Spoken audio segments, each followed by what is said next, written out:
I'm going to turn it over to Richy Lynn with the Homelessness Prevention Initiative.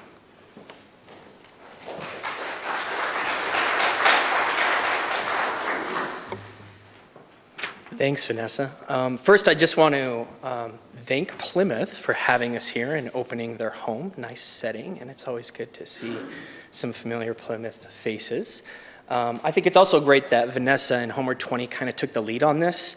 They talked to me a couple months ago, right when I was on board, new in the position, and they said, "Do you think this is a great idea?" And I said, "Absolutely."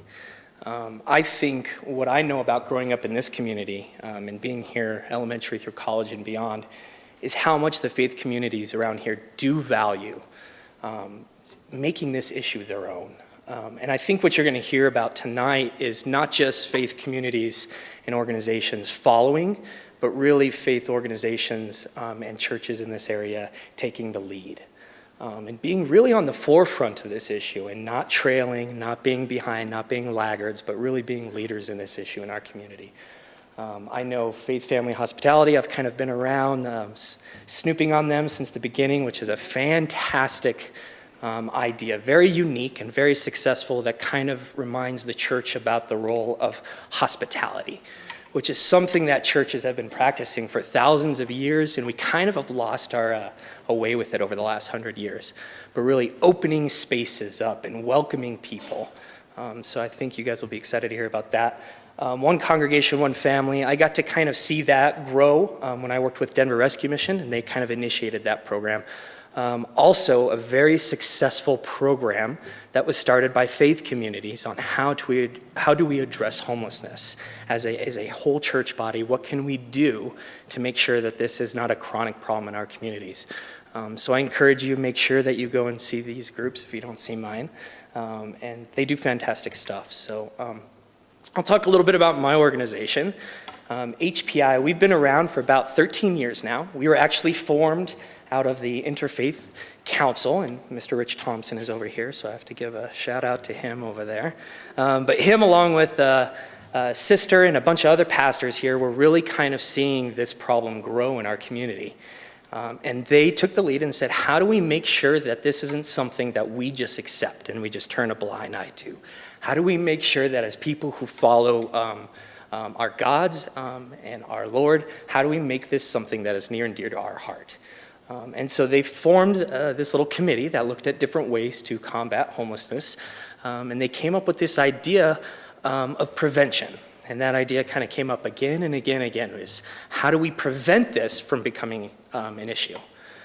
So our little group was formed, and the initiative was started, and 13 years later, I was honored to kind of step off the board and into the executive director position and be a part of this ragtag group of people who won't say no to helping people. Very honored to be with them. You know, we consider ourselves a local grassroots organization, meaning we've just kind of come up with this as a community on our own.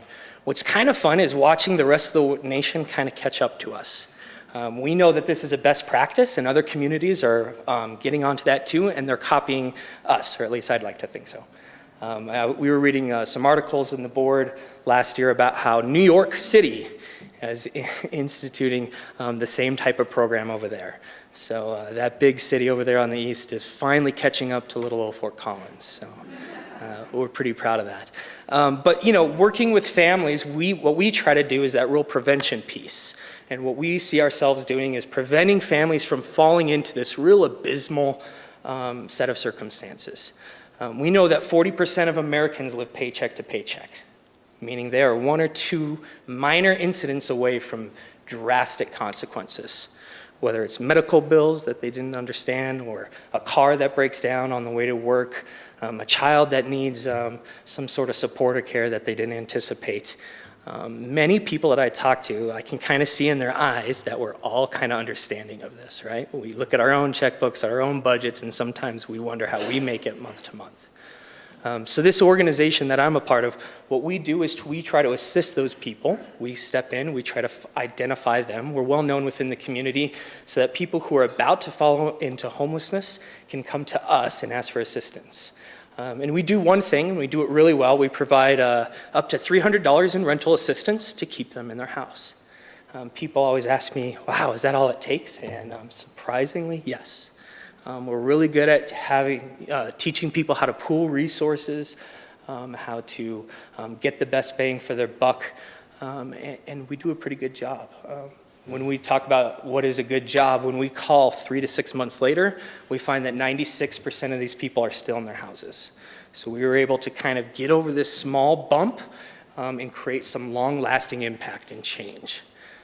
And we do this every year, 700 to 900 families right here in the Pudu School District every year utilize our services. So we know it's effective, and we know it does change those lives. I'll talk all night if you guys let me. So you guys, at some point, probably there should be somebody in the back with a sign or something. But one of the things that I'm proud of our organization is we're really unique in how we've organized. We kind of flip the nonprofit model on its head, and actually these other two groups as well too. So I really find us more innovative on the cutting edge of this. Most organizations, you would have like a couple paid social workers or resource managers, and then you would have volunteers that come in and sort socks or do copies or various tasks, and that's fine. There's nothing wrong with that. But what we've done is we've actually tried to be really efficient, so we do the opposite. So we have 2 staff people. We do all the administration, okay?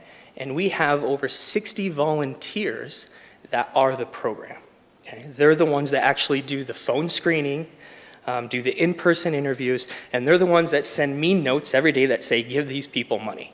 And I say, yes, ma'am, yes, sir. So that's really innovative, and it's really efficient. One of the things I like about it is it really empowers our volunteers. We're not just taking resources from our volunteers and from our churches, but we're really empowering those volunteers and their local congregations to do the work that we feel is very effective. So we're very proud of that. That's one of the reasons I was drawn to this organization was really just kind of, like I said, a ragtag group of people kind of coming together and finding unique ways to address a very serious problem in our community. The people that are talking are my volunteers, so I apologize. Oh gosh. Is it time? Is that what everybody's saying to move on? Oh, ragtag, you don't like that? Oh, geez. See, I come from business school, and that's a good thing. That's like that entrepreneurial spirit. That's what I think, so. Yeah, sorry. You all look fabulous. It's not your physical appearance, so. Man, peanut gallery. All right. So, we know that nobody plans on being homeless. We know that this is an issue that kind of flares itself. And so we try to be sensitive to that. And we have, sites throughout the city most of the days of the week to kind of take these people in as these emergency situations come up so that we can help them. We also have partnered with another group here in town to help. We run a second program that's around financial capability. So one of the things that we realized real quickly was how to teach or learn how to make your dollar stretch more. That's how many of you are still working on that skill, right? Right, so that's something that we've partnered with Make Change, NOCO, to do that. And what they do is they take some of our clients that have already received assistance. So if they've come back to us for a second time within a calendar year, we say, hey, we're willing to help you out again, but let's take this class to really kind of see if there's something ingrained into what you're doing that we can figure out. So they take these classes with financial experts in the area. They sit down with counselors, several appointments to really hammer down what it means to have a budget and to have one that's working and understand cash flow and to make these short-term problems disappear. So that's something we've done in the last couple of years that we're also very proud of. When you have 700 to 900 families coming into your organization every year,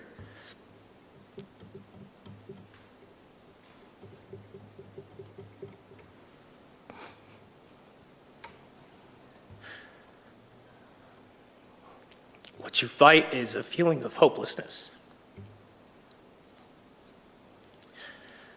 But I think what we've seen in our organization is people telling us that organizations like you're going to hear about today were the ones that brought hope.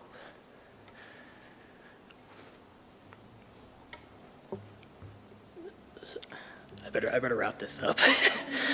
So I want you guys to get a sense of that while you're here tonight. I want you to think about, these stats can be overwhelming, and on that sheet and what Vanessa and I have been saying, but really what we're trying to do is bring hope into these situations. And that's a very good thing, right? Good.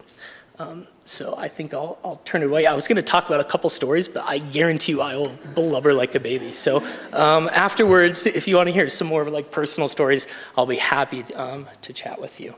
And come see us in our breakout session. So thank you.